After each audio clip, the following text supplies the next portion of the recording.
देखिए हमारे समाज में लायबिलिटी को सेलिब्रेट किया जाता है और इन्वेस्टमेंट को डिग्रेड किया जाता है।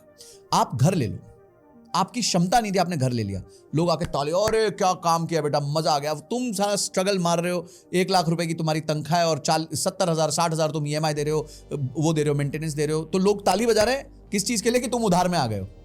तुमने बाइक ले ली उधार पे तो लोग ताली बजा रहे हैं, अरे वाह यहाँ देखो। पे मैं नहीं मैं आपके पॉइंट पे आता हूँ, मैं जहां आपका पॉइंट भी जानता हूँ। मैं ये कह रहा हूँ पर यही चीज अगर कोई 1 लाख रुपए 1.5 लाख रुपए की इन्वेस्टमेंट करे, म्यूचुअल फंड खरीद ले, सोना खरीद ले, चांदी करे, तो अरे कल सोना 50% गिर जाएगा, अरे देख चांदी गिर जाएगी, अरे देखिए हो जाएगा, डराते हैं। ठीक है, मैं घर खरीदने के अगेंस्ट नहीं हूं, मैं ये कह रहा हूं कि आपने अपने पर बोझ लेके घर नहीं खरीदना। आपने जो बोला वो परफेक्ट है। मतलब समाज जनरली लायबिलिटीज को सेलिब्रेट करता है, ये भी परफेक्ट। हाँ, और आप जितना समय शुरू में लाइफ में लायबिलिटी से दूर रहोगे, लोगों में प्रॉब्लम क्या है पुष्कराज सर, पहला चेक आता है ना लाइफ का, उनको लगता है कि मेरा आखिरी चेक होने वाला है, इस अपने आप को पहले चेक से ही उधार में डाल देंगे। देखो मैं घर के अलावा हर चीज पे एग्री करता हूँ, मैं उस पे एडिशन बोल देता हूँ, भाई मैंने पैसा रियल एस्टेट से बनाया है। हाँ। अगेन मैं ये बोलूंगा, घर को लायबिलिटी मत समझो। अगर आप शो ऑफ के लिए घर ले रहे हो, आप अपार्टमेंट ले रहे हो, भैया पेंट हाउस लूंगा, तो मेरे लिए वो शो ऑफ है, या अफोर्डेबिलिटी नहीं है आपकी, या अफोर्डेबिलिटी नहीं। और अफोर्डेबिलिटी अगर लैंड के लिए नहीं है तब भी ले लो। हाँ, मैं बिल्कुल क्योंकि वो इन्वेस्टमेंट हो गई। मैं तो इसे वो इन्वेस्टमेंट, मैं इस पे आ रहा हूँ।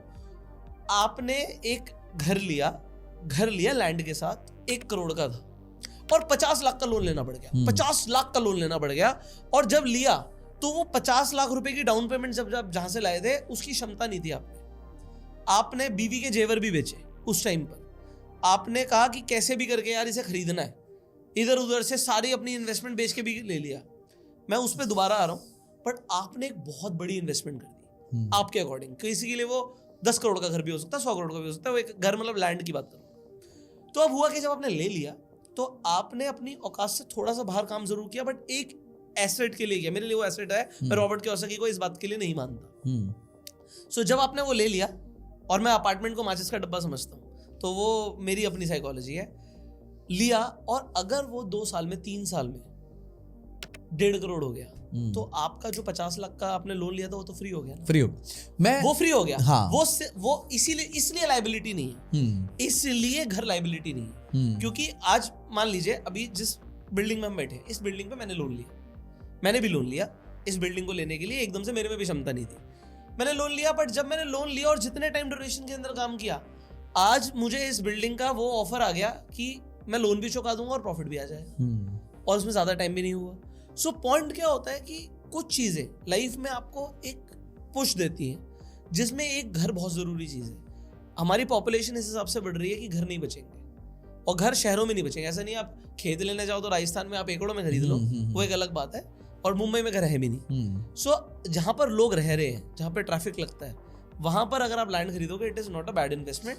अगेन पैसा कमाने वाली ही बात है, क्योंकि मुझे रियल एस्टेट ने जम दी है लाइफ। नहीं, मैं आपकी इन्वेस्टमेंट थीसिस को बस बिल्कुल बाकी सब कुछ सही है। मैं इस पे 2 मिनट रोक के इसलिए बोलता हूँ क्योंकि आप और मैं बस इसी बात पे नहीं मैं रियल, देखिए मैं, लोगों ने मेरी पिक्चर ऐसे बनाई मैं रियल एस्टेट के अगेंस्ट, मैं रियल एस्टेट के अगेंस्ट बिल्कुल नहीं हूँ। मैंने 11 साल रियल एस्टेट में नौकरी करी, मेरा करियर रियल एस्टेट में। साफ बोलो, मैं लैंड के अगेंस्ट नहीं हूँ। मैं real estate as an investment के अगेंस्ट नहीं हूँ। Till the time you understand the risk rewards, आप ठीक से उसको इन्वेस्ट कर रहे हैं और आप एक सोच रहे हैं। लोग क्या कर रहे हैं, मैं गलती कहाँ हो रही है? गलती ये हो रही है कि अगर उनकी तनख्वाह X है और वो एक अपार्टमेंट लेते हैं, अभी जैसे मैं आपको बताता हूँ, मेरे दोस्त, मैं वहां पे समझ गया। हाँ, बस वही मेरा कंसर्न है। समझाने की जरूरत नहीं कि भाई 1 लाख की तनख्वाह 80,000 के घर की किस्त, तो यार कैसे जिएगा? कैसे जिएगा? ओ कैसे जिएगा? वो आपकी थीसिस बिल्कुल परफेक्ट है। और दूसरी चीज, उसमें अप्रिसिएशन भी उतना नहीं मिलने वाला, नहीं मिल सकता, और वो उसको बुक नहीं कर सकता अप्रिसिएशन को। नहीं, वो जैसे सोचना चाहे। बट पॉइंट यहाँ पर ये है, अपार्टमेंट वाली जो बात है वो कार की तरह डेप्रिशिएट होती है। यस, पुरानी। आपने लैंड की बात करी, लैंड तो ऑब्वियसली, अगर मैं हमेशा घर, हाँ, लैंड, मेरे लिए रियल एस्टेट एक ही चीज है। देखो मैं कहता हूँ रियल एस्टेट अगर आपको वो खरीदना है, बिल्ड खरीदना है, तो आप उसकी कैश फ्लो कैपेबिलिटी देखो। अगर आप एक ऑफिस लेंगे ना, मेरे को कोई प्रॉब्लम नहीं, मुझे पता है आपको 6 से लेके 8% तक का रेंटल यील्ड मिलेगा, और मरे पिटे अगर ये 10 साल में भी डबल हो गया तो भी आप 12-14% का रिटर्न प्यार से निकालोगे, तो वहां मेरे को कोई प्रॉब्लम नहीं है। पर मैं ये कह रहा हूं कि अपने आप को टाइट करके समाज के सामने एक छवि बताने के लिए अगर आप घर ले रहे हो और उसमें आपकी EMI, आपकी तनख्वाह का 60-70%, EMI अकेली चीज नहीं होती, मेंटेनेंस होता है, मेड एक्सपेंसेस होते हैं, इलेक्ट्रिसिटी एक्सपेंस, 4-5 चीजें जिसे हम